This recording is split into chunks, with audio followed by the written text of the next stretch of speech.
Please.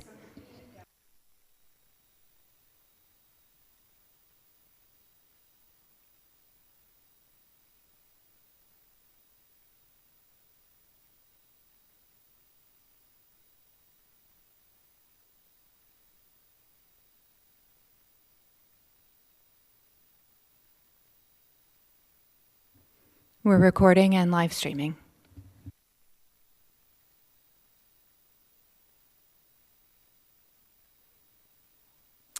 Okay, welcome everyone to our council meeting number 28, Tuesday, June 21st, 2022. It's been a number of months since council reconvened in these chambers.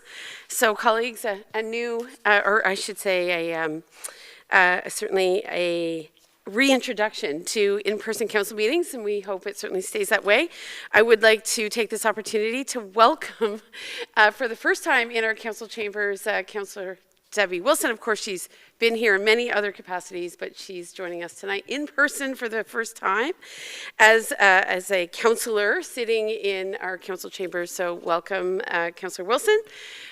We would also, of course, like to acknowledge... Okay, welcome everyone to our council meeting number 28, Tuesday, June 21st, 2022. It's been a number of months since council reconvened in these chambers. So colleagues, a new, or I should say certainly a reintroduction to in-person council meetings, and we hope it certainly stays that way.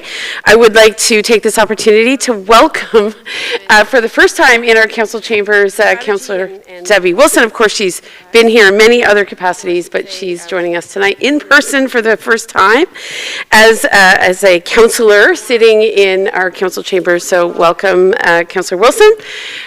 We would also, of course, like to acknowledge... Okay, welcome everyone. 2022. It's been a number of months since council reconvened in these chambers. So colleagues, a new, or I should say certainly a reintroduction to in-person council meetings, and we hope it certainly stays that way.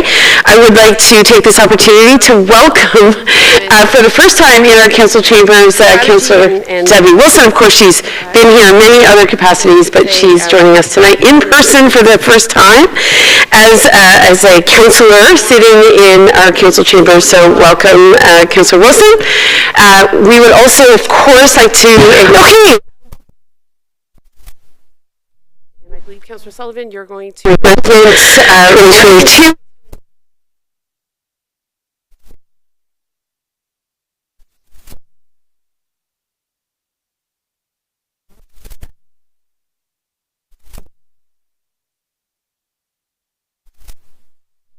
Wendat peoples to this land.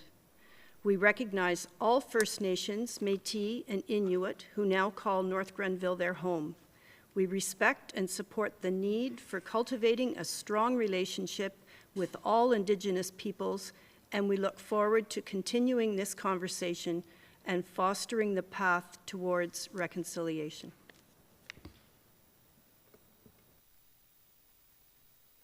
Thank you, Councillor Sullivan. And I know my kids were talking about National Indigenous Peoples today because, of course, at school it is often well marked. And I was noting that it was in 1996 that the first National Indigenous Peoples Day was established, and it was under former Governor General Romeo LeBlanc. So it certainly has been a day that has been recognized for quite a number of years now. And I think every year it grows in significance. So with that, we'll move on. Colleagues, you have the agenda before you, so I'll look for a mover and a seconder for tonight's agenda as presented, please. Councillor Barclay, Councillor Sullivan. I'll alternate colleagues between both sides of the table, but I'll take Councillor Barclay and O'Sullivan as movers and seconders. Are there any comments on the agenda this evening? Any proposed revisions? I know with these beautiful screens that are very helpful to us, it's hard to see our heads, so I'll try to look across the screens to make sure I see yours. Seeing no proposals for revisions, I'll call the question on the agenda. All in favor, colleagues, raise your hands. Thank you. Colleagues, any disclosures of interest this evening in regards to items on the agenda specifically? Seeing none, I'll move on. Thank you. We don't have any presentations or delegations this evening, but we do have a number of items proposed for our consent agenda. Of course, items listed under the consent agenda are considered routine or no longer require further discussion and are enacted in one motion. The exception, of course, to this rule is that a member may request that one or more items be pulled for discussion. So I think, colleagues, you see the number of items proposed for consent agenda. Are there any items that a member of council wishes to pull? Not seeing any, so I'll look for a mover and a seconder, please, for the consent agenda as presented. Thank you, Councillor Starkey and Councillor Wilson. Seeing no further comment or discussion, I'll call the question. All in favor? Good, thank you. With that, we'll move on. Nothing here on Finance, Office of the Clerk, or the Planning and Development agenda this evening. So we will tackle some Public Works files. And I believe that we have our landfill monitoring contract extension. And Brandon, you are to speak, or Ms. Dunlop, you're speaking to that? Okay. Welcome.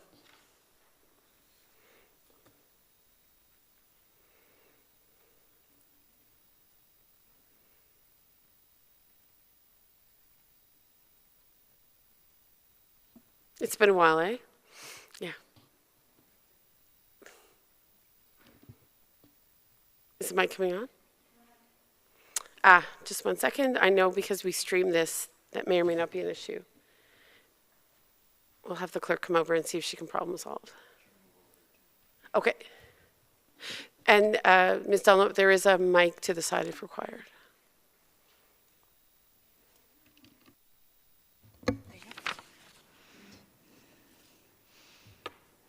Thank you very much, Your Worship. The purpose of this report is to request Council's approval on extending the environmental monitoring contract for the municipal waste sites. Next slide. The 4 sites are South Gore, Burritts Rapids, Kemptville, and Oxford Mills. They all have monitoring requirements for sampling and reports, and they are completed by McIntosh Perry Consulting. Next slide. McIntosh Perry was retained via RFP in 2018 through a competitive process. The current contract expires with the completion of the environmental monitoring reports for the 2022 fiscal year. The 2023 and 2024 proposed pricing represents an annual increase of 3% since 2018 values. There are some variations in the years based on the sampling frequency of some parameters, and there are some that are required annually and others every other year. The 2021 through the proposed 2024 contract pricing has been included in the council report. Next slide. It is recommended that North Grenville accept the 2-year extension of the monitoring contract as the ministry, staff, and the consultant have made changes to the scope of the program, and this extension would provide sufficient time to create some trending and determine the program's effectiveness. Thank you very much. Good. Council colleagues, any questions in regards to this one? Councillor Sullivan, please. Thank you.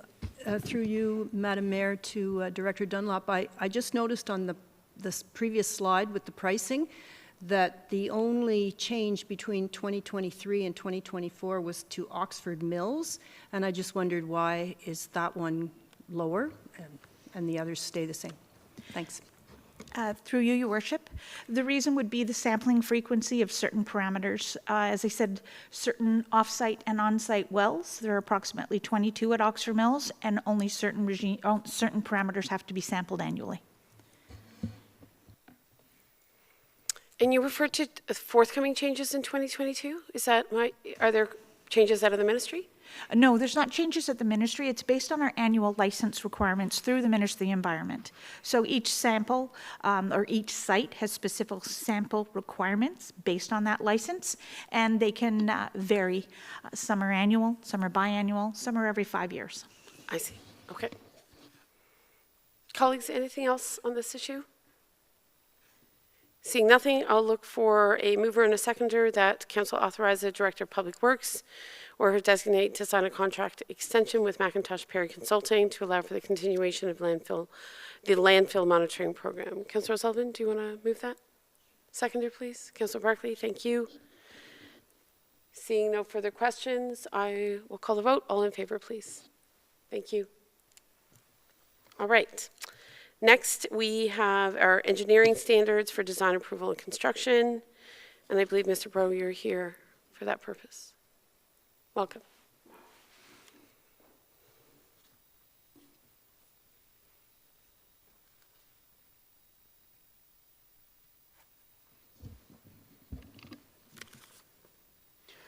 Good evening, everyone, and thank you for having me. I am here to discuss 3 individual projects that the Public Works Department has been working on. The first, as noted, is the engineering standards. Next slide, please. A little bit of an agenda.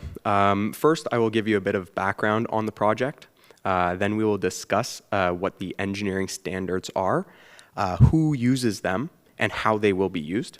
We will conclude the presentation with highlighting the next steps and providing an opportunity to provide comment on the draft document. Next slide, please. The Public Works Department has been working with JP2G to develop an updated engineering standards document.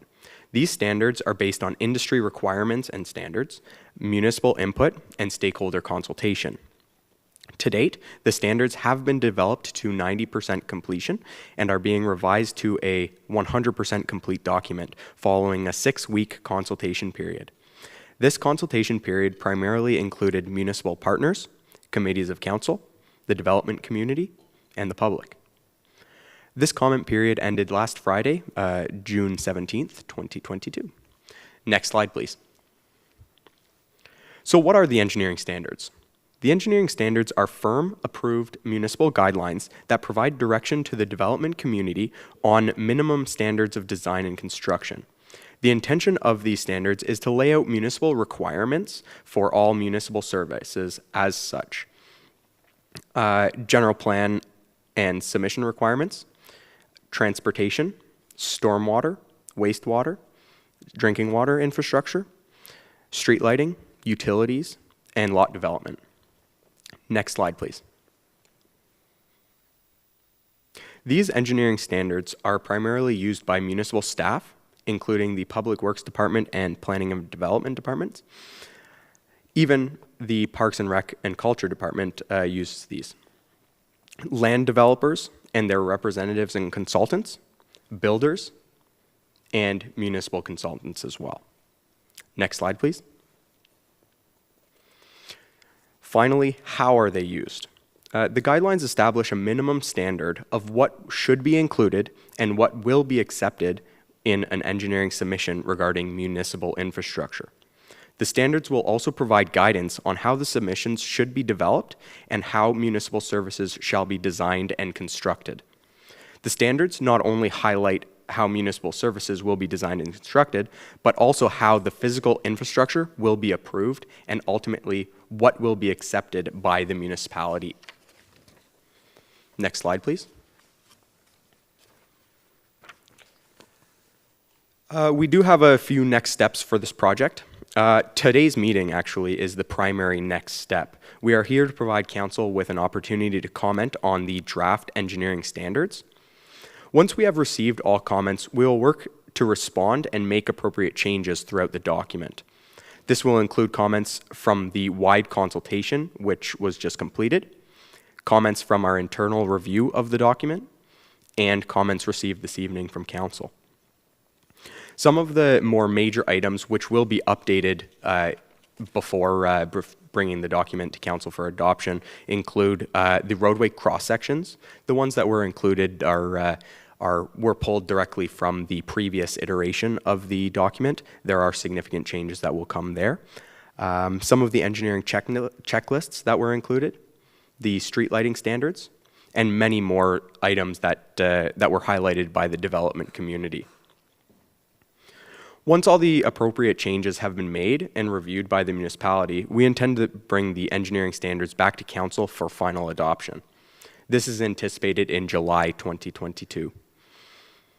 Finally, once the document has been adopted, the Public Works Department will commit to an ongoing review and update. Next slide, please.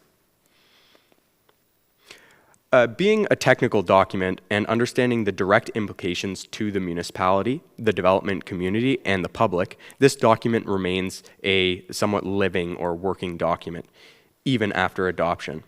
As industry standards change, new technologies and applications are developed, regular use of the document highlights gaps, and wishes of the communities change. This document must change as well. As such, the Public Works Department commits to updating this document on an ongoing basis, as needed, of course. These regular updates will be in consultation with appropriate stakeholders, primarily within the development community, the public where necessary. We will also commit to a full review and update every 5 years. So that's bringing the whole document under review and not specific sections. This will ensure that the document grows with the community and with lessons learned. Next slide, please. This concludes my presentation. Thank you, and I welcome any questions, comments, or concerns. I'll start with Councillor Wilson, then do I see Councillor Barclay? Okay, Councillor Wilson. Through you, Your Worship. Ryan, I know I can't see over the screen. Thank you, Ryan. I just, being so new to this and not remembering, when was this this document last updated? When was this? So the current document that we utilize is from 2010 actually. So I'm glad to see that you're considering renewing it every 5 years and updating it. It's quite an extensive document. Is there a lot more that's been added to it at this point compared to what was in 2010? We used the 2010 document as a starting point, as well as some similar documents from other municipalities. So I would say that there are sections that remain somewhat similar to the 2010 document, but there are some sections of the draft document which changed drastically. Because of updates Exactly. and new regulations. Okay, thank you. Councillor Barclay? Thank you, Madam Mayor. Through you to Mr. Bro, I think Councillor Wilson asked two of the questions that I was interested in, just how it's evolved and how it's different from previous iterations of design guidelines. So I'd like you to maybe let us know and the public how this is a companion piece to the design guidelines. How are the two documents related? Thanks. The two documents are very similar in the sense that that they will be used by the municipality and the development community. The developer's guide or the planning standards, they are geared to be used by the developers themselves, whereas the engineering standards are more geared to be used by the developers' consultants, whether it be engineers or planners. So the planning standards are more of a high-level guidance document, whereas the engineering standards are more of a technical document.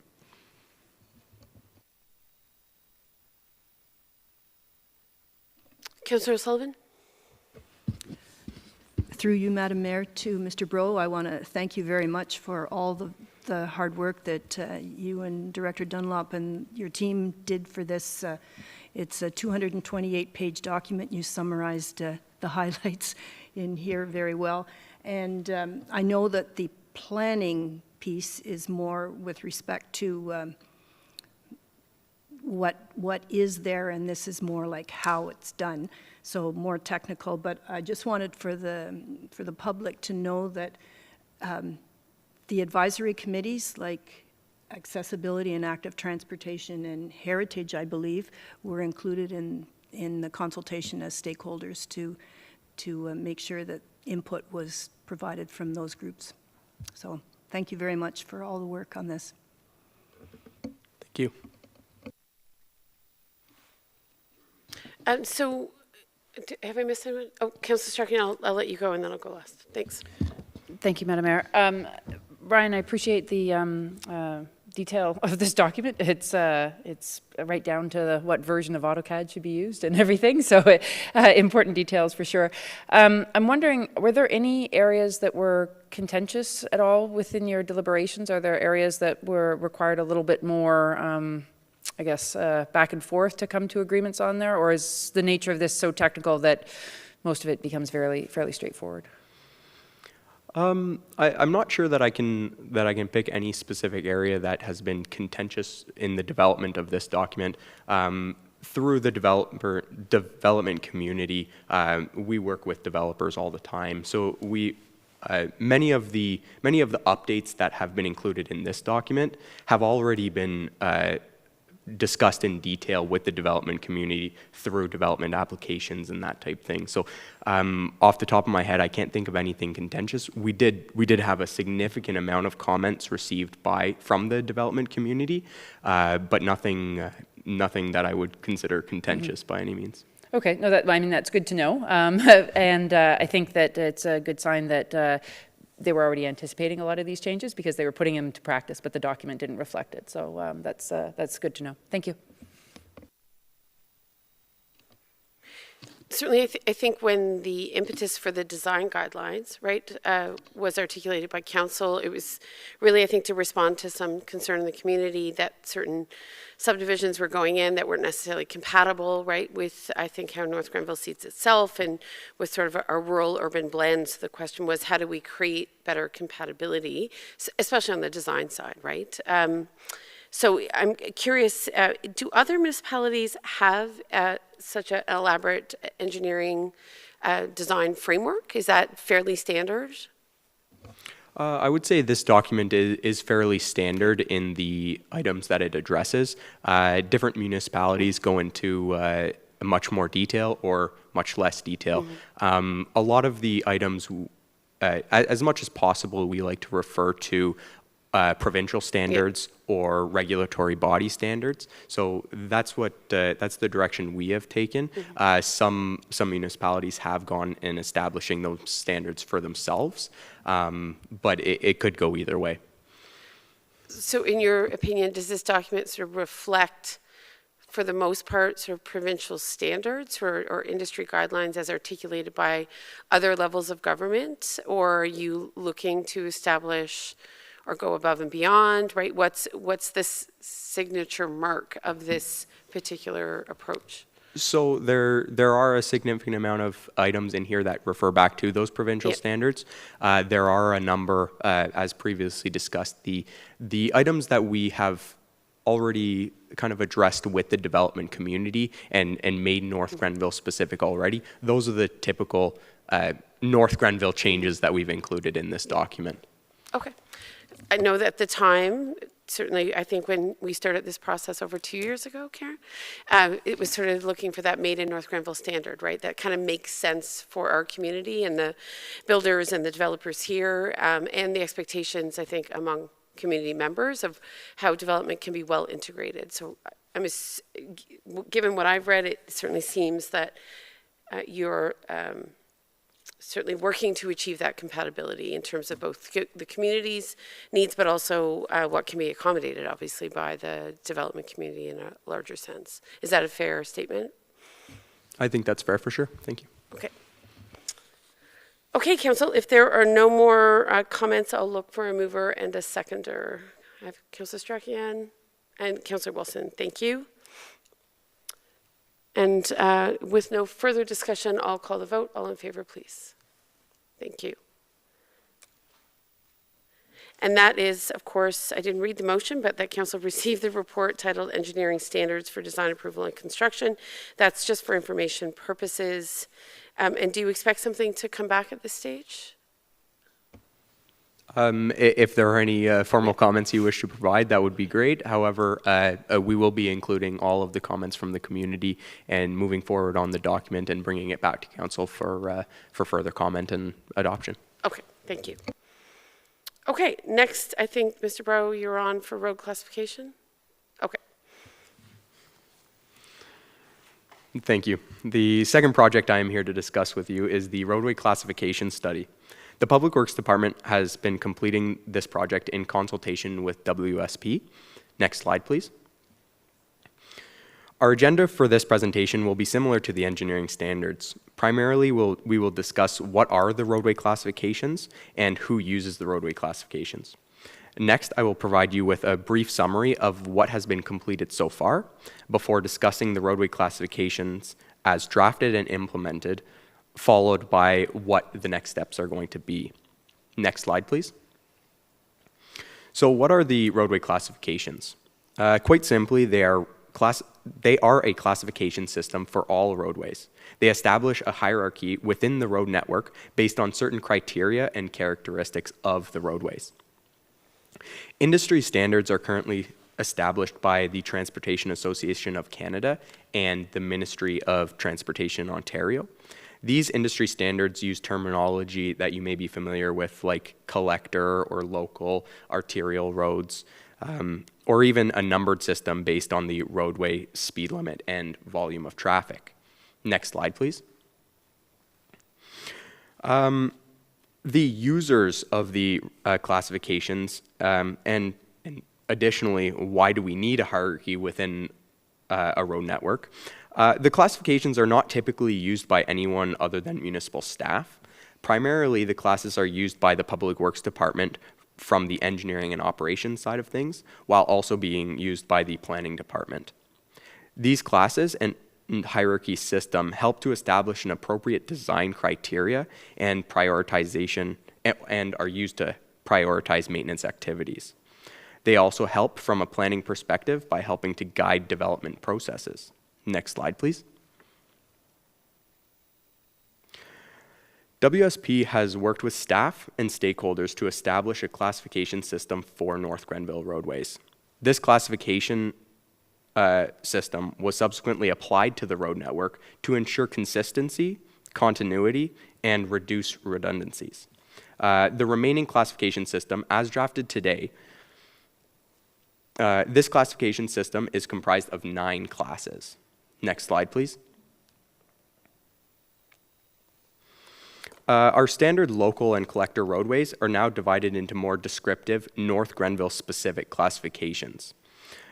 We have civic, community, historic, and rural connectors, while also highlighting community and historic residential and rural community roadways. Next slide, please.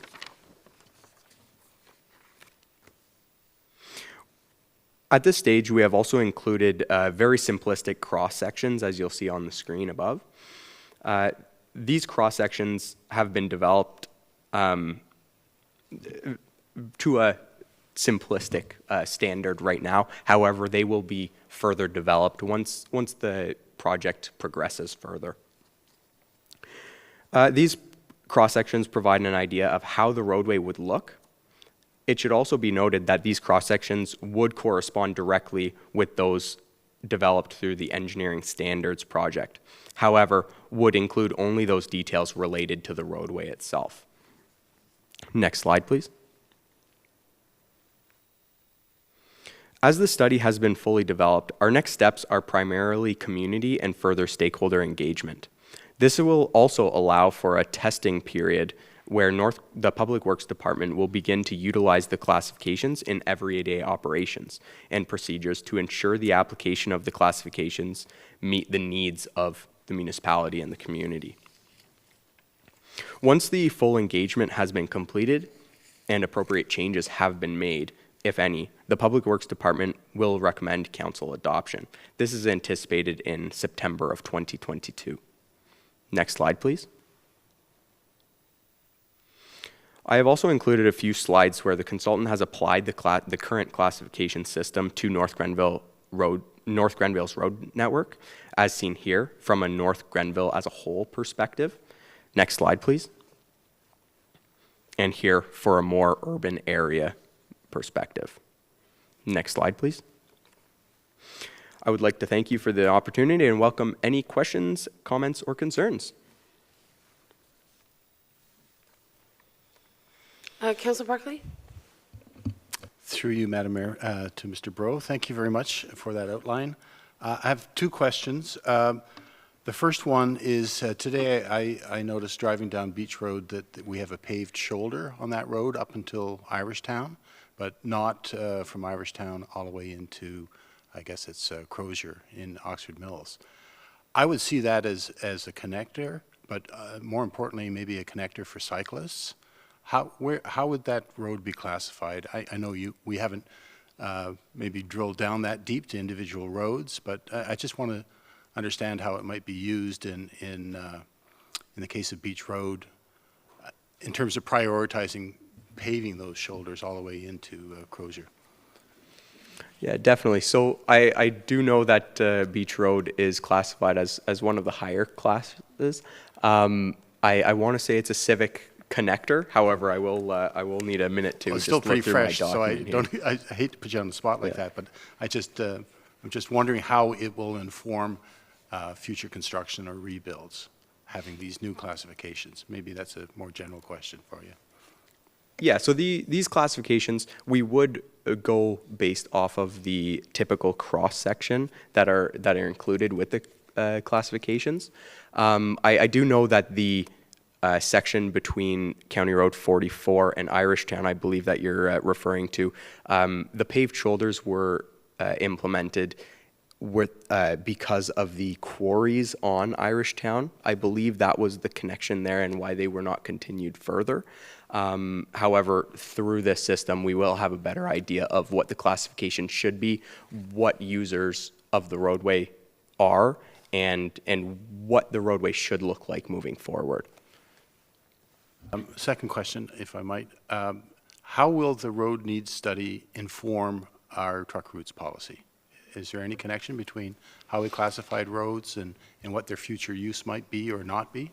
Yeah, definitely. So I wouldn't say that there's a direct connection. However, they are, I'll say, neighboring documents. So the roadway classification study does speak to truck routes per se, in the sense that it highlights what roads have been built and what land uses are surrounding the roads, which roads can support some type of truck network.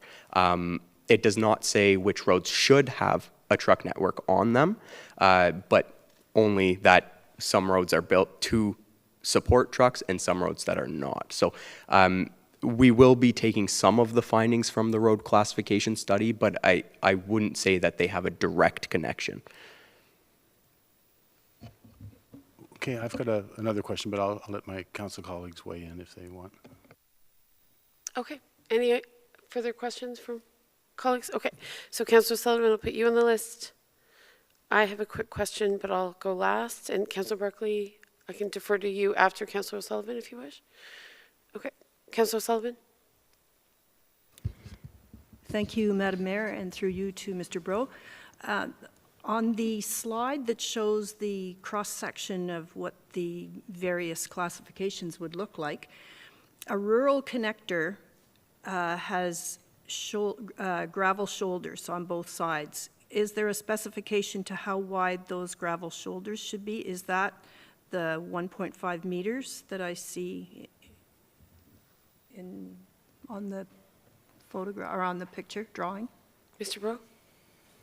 Yeah, typically those cross sections are, like I said, they're typical cross sections. So a lot of the time they do provide a range for how wide the lanes are, the paved shoulders, the gravel shoulders, that type thing. So you're never going to have a full road network that's exact to say this road has this width of gravel shoulder. However, it will give a range. So I don't see the rural connector there. It actually looks like it's 1.5. So that one does provide the 1.5 shoulder, 1.5 meter shoulder, I should say. Okay, so if a road is designated as a rural connector and it doesn't have a 1.5 meter gravel shoulder on each side, would there be steps taken going forward to ensure that that happens over time?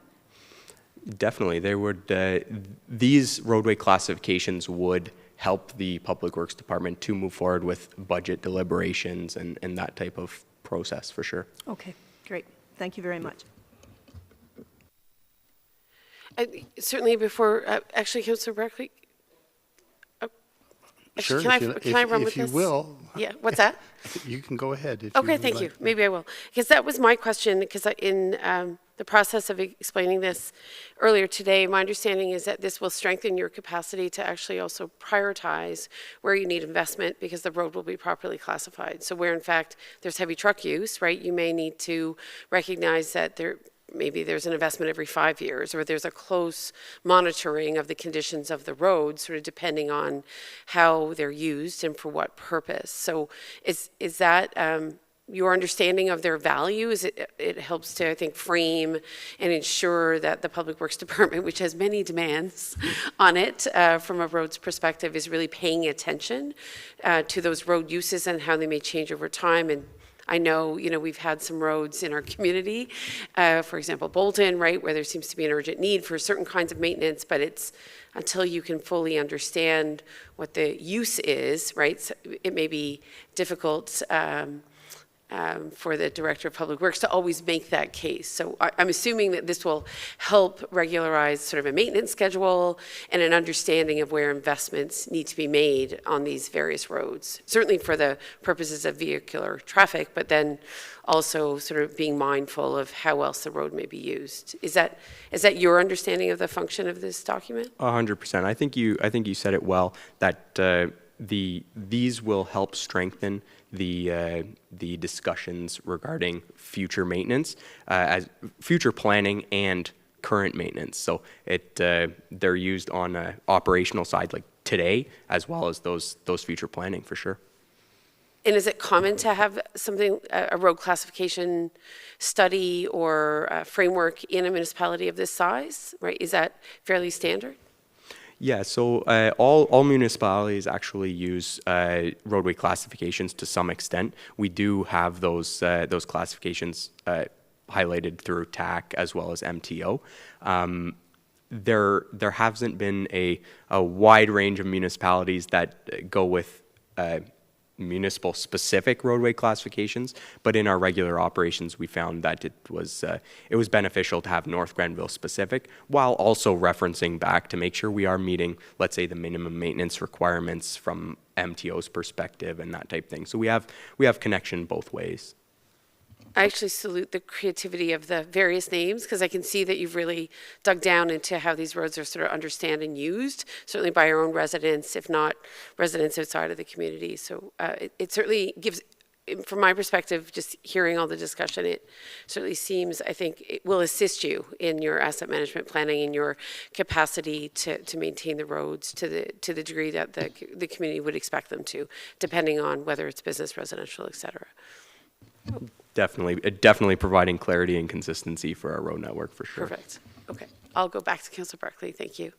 Yeah, thank you. It's a great operational document in terms of making decisions and creating priority lists. And I know a lot of residents, certainly in the rural community, are very concerned with the priority list in terms of paving and rebuilding and stuff. So it's great. It's great, tailored to this community. It really reflects the different types of roads that we have, and it's not overly detailed, but I think it suits really well.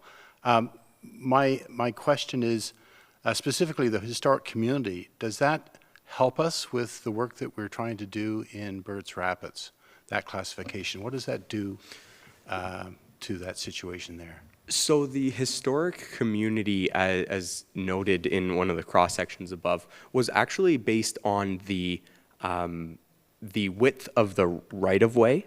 That's where our more historic right-of-ways were a lot more narrow than what we would request today.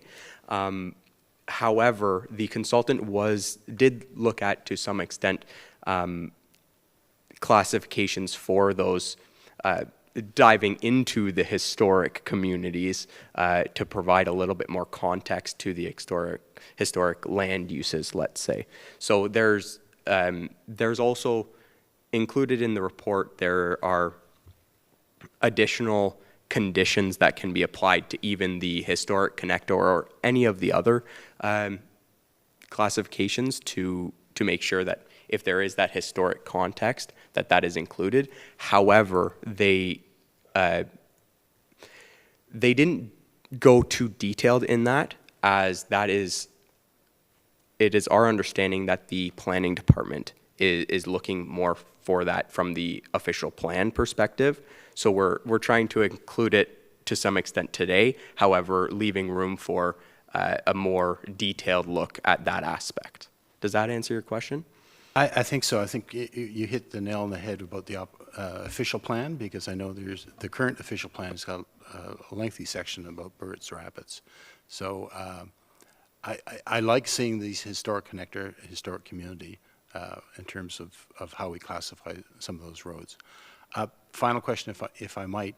We're right in the middle of a roads needs study. Will this classification assist in that, or will it inform that road needs study, or will the road needs study somehow use these classifications? Yeah, so the current road needs study, they won't have any connection.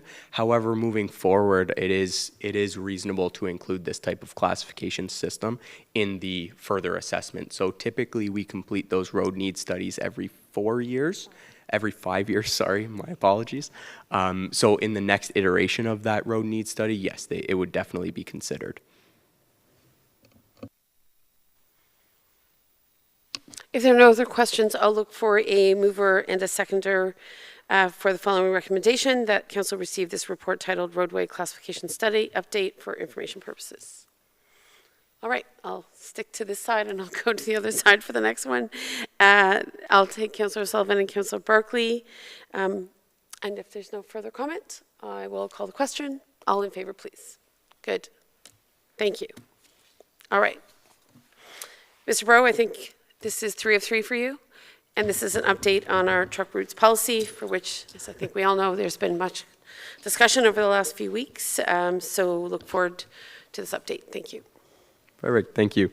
The third project I am here to discuss with you is the truck routes project. This report will be focused on a process update. Next slide, please. The process update will include a discussion on some of the background and the key findings, the next steps, and will conclude on what the end result might look like. Next slide, please. Initially, this process began with the adoption of the municipality's first transportation master plan in 2019. Coming out of this master plan, there were several policy implementations which were recommended. In 2020, the municipality began the process of developing 4 transportation-related policies as part of the Transportation Policies Project. The municipality contracted a third-party consultant to complete the Transportation Policies Project. These policies included a road safety strategy, the traffic calming policy, the speed limit policy, and the truck routes policy. Following the development of these policies, they were ultimately adopted by Council in December 2021. Included within the truck routes policy was a draft bylaw. This bylaw moved forward in April and May 2022 and subsequently was presented to Council for adoption. Immediately prior to the Council meeting, where the adoption of the truck route bylaw was being recommended to Council, the municipality and Council began to receive significant concerns from the trucking industry members, noting the drastic impact the bylaw would have on their operations. It became clear that the trucking industry was not consulted adequately through the consultation process of the Transportation Policies Project. The adoption of the bylaw was ultimately deferred, allowing for further consultation and engagement with the trucking community and the general public. Immediately following the deferral of the bylaw, the municipality held 2 consultation meetings to further understand the concerns being noted to Council as well as the Public Works Department. This brings us to today. We are here to present Council with a process moving forward, which is an update on the anticipated next steps of the truck route bylaw. Next slide, please. Moving forward, our next step is really a full regroup. We have heard from many members of the trucking community as well as residents. We have a significant amount of information to reconsider and intend to expand on findings of other studies and policies which are currently in development. We intend to complete this through the 2022 summer months, June, July, and August. I have included information on the roadway classification study here as well. Although the study does not have direct connection to the truck route project, it does provide further insight and context to the municipality's road network. Next slide, please.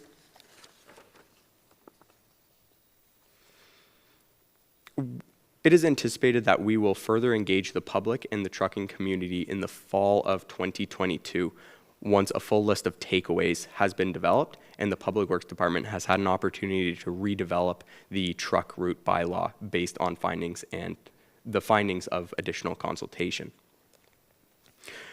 We are making a few assumptions at this point, but we do anticipate bringing an updated draft bylaw to Council for consideration in 2023. Next slide, please. So what will the draft truck route bylaw look like? We don't know at this point. We have received a significant amount of comment from the public and the trucking community that we will have to fully consider prior to moving forward. What we do know is that we are not starting completely from scratch. The policies that were developed and adopted by Council provide insight and background information, which we will expand upon in our redevelopment of the bylaw. The overall process of this bylaw is to incorporate best practices with local context to facilitate movement of heavy trucks and enhance quality of life for residents. Next slide, please. I would like to thank you for this opportunity and welcome any questions, comments, or concerns. Okay, so I'll defer to others before putting myself on the list. So I see Councillor Barclay. Thank you very much, Mr. Bro. I wondered if you could just back up the slide to the last one, because I really appreciate that, because it makes it clear that we're not starting from scratch, and we don't know where we're going to end up. That we're fully engaged in further consultation with the community that includes both the trucking industry and residents. So I would note. That might have been lost in the shuffle, that we currently do not have a truck routes policy, bylaw per se, something that would make policy operational, and that we won't have a truck routes bylaw probably until 2023. So that shouldn't be lost on the general public. That's my comment, basically. Thank you. Thank you. Maybe just a point of clarification, and then I'll watch for other hands. Certainly, while you're not starting from scratch, I think what is important to note is I have waded into this file in a more in-depth way, is that the recommendations from the consultant in particular, right, I think are off the table in terms of declaring all municipal routes as non-truck routes. It's become extremely obvious that that is not tenable in our community, and I think we've heard a lot of engagement from a variety of different developers, businesses, those in the trucking industry, that is a no-go. So while you're not starting from scratch, I think what I've heard, certainly from you and certainly from external stakeholders, is that that is not a tenable way forward. So I think that is important to make clear, because obviously that's where the consultant started and spent a lot of time in December speaking to Council about the potential logic of that approach, and it's become very obvious in the last several weeks that in fact it's not practical. It doesn't recognize the needs of North Grenville, and in fact there were some particular proposed county road routes that in fact were completely unrealistic structurally over swing bridges, etc. So I think it is important that we do articulate that message. I understand that there were some very legitimate road safety concerns that were flagged, and you know, on roads like Smith in particular, that we've asked, obviously, Public Works to take a very close look at whether or not some structural changes could be made to the road at this time. But certainly I think the engagement of the consultant and some of his major insights are no longer on the table. Is that a fair statement? I think it's a fair statement. when we say that we're not starting from scratch, that's more from the higher level. Right. The truck network that was proposed, as well as the bylaw, I think it is fair to say we're basically starting from scratch on those items. So I think what you've noted is clear for sure. Okay. And I guess given the very recent engagement, right, by industry players and the ongoing engagement of some residents, that feedback is feedback that is obviously relevant to you, right, in terms of how you move forward. I'm curious because I was asked this question today. We have currently municipal roads in particular that are designated no truck routes, right? So while there is no policy, the municipality has designated certain roads as no truck routes. So de facto, there is sort of a policy without it being super comprehensive for the entire municipality that exists now. Is that correct? That's correct. So those roadways that are established as no truck routes today, they do have bylaws to support those installations on a one-off basis, and not necessarily from a global scale. But they do have they are supported. They're very enforceable. They're still in place. We haven't removed that by any means. Right. Okay. Councillor Sullivan. Thank you, Madam Mayor, and through you to Mr. Bro. Again, appreciate the work and the diligence that you've done to address the concerns of people. And I've always felt that it's very important to make decisions based on evidence and common sense. And clearly, the common sense piece was missing from the truck route policy, and certainly we were brought very clear on that. I would just like, for the overall purpose, that you would include the word safety, because I think that's a big concern when there's large vehicles, and sometimes there's the sense that they are speeding even though they're not, just because of the size and the noise and everything. So in the meantime, before the truck route policy can be put in place, I would really like to see steps taken to mitigate the concerns in the short term. I acknowledge that everybody has a responsibility for their own safety, and so anybody should not walk on the roads at night facing the wrong way or dressed in dark clothing, or even in the daytime not walk or ride on the pavement. So hopefully we get some shoulders soon on as many roads as we can. And mitigate the concerns for safety and unpleasantness for residents in the meantime. So lowering the speed limit, I think, is a very good step forward. So appreciate all your efforts on this. Thanks. Thank you. And I can add that our regular assessments of roadways from a traffic calming and speed limit perspective, which address all vehicles, not individually any specific vehicle, those assessments are going to be moving forward regardless of the truck route policy and bylaws. So we are addressing roadway concerns through those policies as well. Okay, thank you. One quick question then, going back to the road classifications. When the roads were classified, it was based on the amount of traffic on those roads when you determined what was a community collector. Is that right? They were all made on traffic studies? So that was one of the aspects that was looked at. Definitely volume of traffic, the speed of traffic, as well as the physical characteristics of the road, how the road was built, how wide the lanes are, that type of thing, as well as context of the road. What are the land uses? What are the primary users of the road? Where are those users going? Where are they coming from? So in addition to the volume, there are a number of other characteristics that are looked at as well. Okay, thank you very much.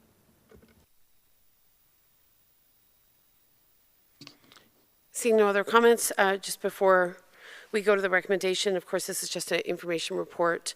I think I've always believed it's as stressful for drivers, whether you're in a truck, in a car, it doesn't matter, to know how to navigate pedestrians that are on roads where there isn't a designated sidewalk or multi-use pathway or whatever it is, or good shoulder as it is for the residents sometimes. And nobody wants that conflict. It does end tragically from time to time. So I think for us to be able to identify those hot spots where it looks like we may need to invest in our road to allow for better shoulders or to allow for designated multi-use pathways or what have you, depending, of course, on where it is in North Grenville, I think is really important in terms of road safety, as well as sort of looking, obviously, at the movement of goods, and that's equally vital in our community. So I think we're hopeful that you'll strike a really good balance and that all of the conversation that's happened in the last certainly few weeks can be very instructive in terms of how you move forward.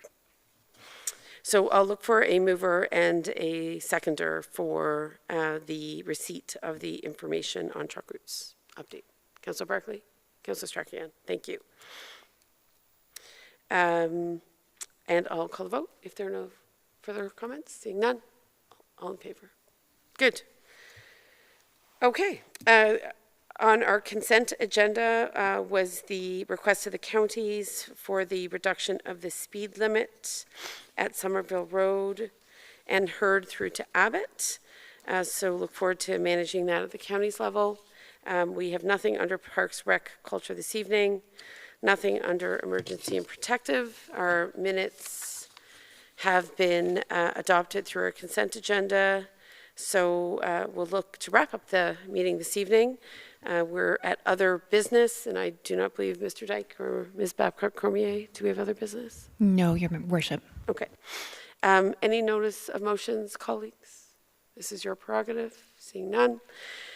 Introduction and consideration of bylaws. I believe, Ms. Babcock-Cormier, that you have addressed that.